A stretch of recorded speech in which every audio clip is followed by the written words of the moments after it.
दोस्तों नमस्कार। आज हम लोग जानेंगे भारत का भौगोलिक परिचय, यानी भारत के आसपास भारत की स्थिति, इसकी भौगोलिक स्थिति क्या है, इसके बारे में आज हम लोग जानेंगे। तो आइए जानते हैं।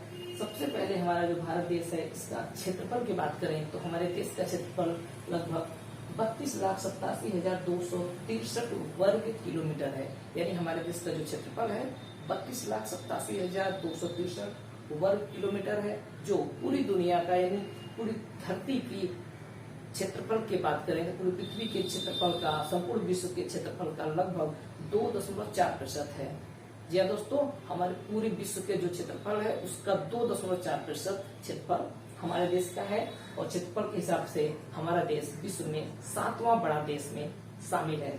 तो आइए इसकी लंबाई चौड़ाई की बात कर लेते हैं। तो पूर्व की देखा जाए, पूर्व से पश्चिम की तरफ अगर हम देखें, पूर्व में अरुणाचल से लेकर गुजरात तक पश्चिम में, इसकी जो लंबाई है 2,933 किलोमीटर है। पूर्व से पश्चिम 2,933 किलोमीटर। अगर हम उत्तर से दक्षिण की बात करें तो उत्तर जम्मू कश्मीर से लेकर नीचे कन्याकुमारी तक 3,214 किलोमीटर। यानी उत्तर से दक्षिण अगर भारत की लंबाई की बात करें तो 3,233 किलोमीटर है। दोस्तों अब भारत का स्थलीय और सागरी तटीय लंबाई की बात करें तो सागरी तट का मतलब क्या होता है, या इसको सिर्फ तट की बात करते हैं कि तटीय लंबाई। तट वह होता है जो भाग समुद्र से लगा होता है, यानी किसी देश का जो समुद्र से जुड़ा हुआ किनारा होता है, समुद्र से जुड़ा हुआ जो भाग होता है उसको कहा जाता है तटीय क्षेत्र। तो भारत का जो तटीय लंबाई यानी समुद्र से घिरा हुआ जो लंबाई है, जैसा कि आपको पता है कि हमारा देश 3 तरफ समुद्र से घिरा हुआ है। बात करें तो भारत पूर्व में बंगाल की खाड़ी जो समुद्री है, पश्चिम में अरब सागर, और दक्षिण में हिंद महासागर, यानी दक्षिण की तरफ हिंद महासागर। यानी 3 तरफ भारत समुद्र से घिरा हुआ है। इसीलिए भारत को प्रायद्वीपीय देश भी कहा जाता है, प्रायद्वीप कहा जाता है। दोस्तों प्रायद्वीप किसे कहते हैं? प्रायद्वीप का मतलब होता है कि वह स्थलीय भाग जो 3 तरफ समुद्र से घिरा हो, यानी 3 तरफ समुद्र से घिरे हुए भाग को क्या कहा जाता है? प्रायद्वीप कहा जाता है।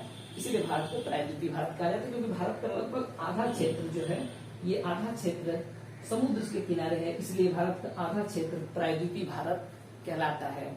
तो अगर बात करें तटीय क्षेत्र की लंबाई की बात करें तो भारत के अगर वास्तविक भूमि की बात करते हैं, वास्तविक यानी कि हम अगर केंद्र शासित प्रदेश को छोड़ दें तो उसके पूर्व से लेकर दक्षिण से लेकर पश्चिम तक की लंबाई जो है ये 6,100 किलोमीटर है, वास्तविक तटीय भूमि की लंबाई।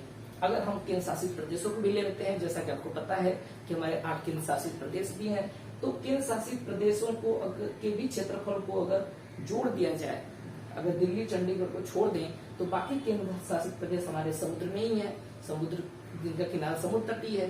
तो अगर उन सभी को ले लेते हैं तो 7,516 किलोमीटर की लंबाई, भारत का तटीय लंबाई 7,516 किलोमीटर आता है। अब बात करते हैं स्थलीय लंबाई। स्थलीय लंबाई मतलब भारत की वह लंबाई जो सीमा रेखा स्थल से है, यानी हमारे देश के बाद जो क्षेत्र है वो भी स्थल ही है। तो अगर बात करें पश्चिम से लेकर उत्तर से पूर्व तक की पूरी स्थलीय लंबाई 15,106 किलोमीटर की लंबाई है भारत की स्थलीय लंबाई।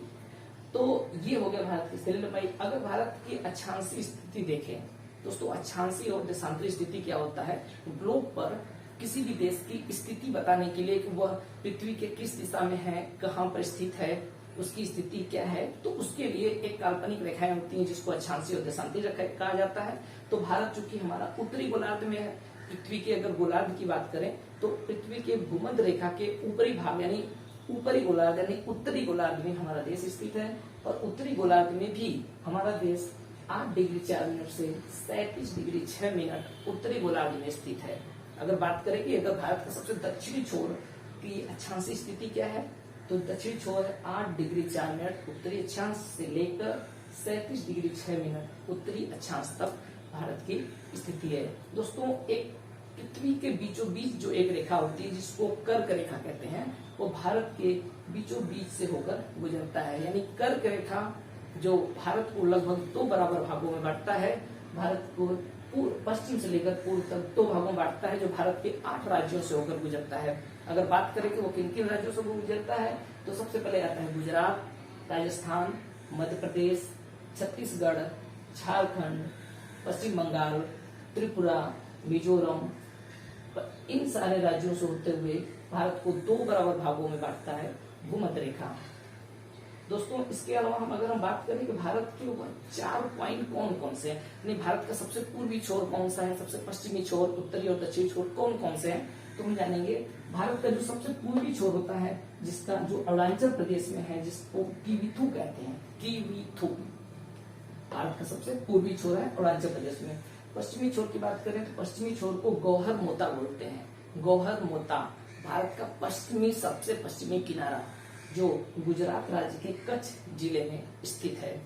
इसी प्रकार अगर भारत के सबसे उत्तरी छोर की बात करें तो इंदिरा कौल, सबसे उत्तरी छोर को इंदिरा कौल कहते हैं, जो जम्मू कश्मीर के लद्दाख में स्थित है, यानी भारत का सबसे उत्तरी किनारा।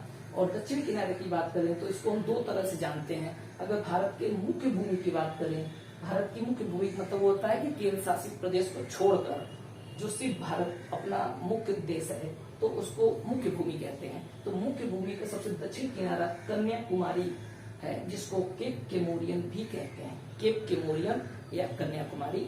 तो भारत का सबसे दक्षिणी छोर जो है उसको कन्याकुमारी कहते हैं। लेकिन अगर वास्तविक भूमि हटा दें, भारत की सिर्फ दक्षिणी छोर की बात करें तो उसको कहा जाता है Indira point. Indira point, Indira point जो ग्रेट निकोबार द्वीप समूह है। जैसा कि आपको पता है, जो हमारा अंडमान निकोबार द्वीप समूह है जो बंगाल की खाड़ी में स्थित है, अंडमान निकोबार के ग्रेट निकोबार जो कि द्वीप समूह का मतलब होता है ढेर सारे द्वीपों को मिलाकर एक द्वीप समूह बनाई जाती है, जिसको केंद्र शासित प्रदेश कहते हैं। तो ये ढेर सारे द्वीपों में से एक ग्रेट निकोबार द्वीप है, जो भारत का सबसे दक्षिणी बिंदु है, जिसको इंदिरा पॉइंट या ग्रेट निकोबार द्वीप कहा जाता है। दोस्तों इसके अलावा अगर बात करें तो आपको पता है कि हमारे देश में 28 राज्य और 8 केंद्र शासित प्रदेश भी हैं। तो ये कुछ हमारे देश का परिचय था। दोस्तों अगर आपको वीडियो पसंद आया हो तो हमारे चैनल को लाइक करिए, सब्सक्राइब करें और शेयर करें। मैं ऐसे ही इससे अच्छे वीडियो आपको नॉलेज के लिए लाता रहूंगा, और जिससे आपके चाहे शिक्षा के लिए चाहे नॉलेज के लिए हो, अच्छे से अच्छे वीडियो हम बनाते रहेंगे। धन्यवाद।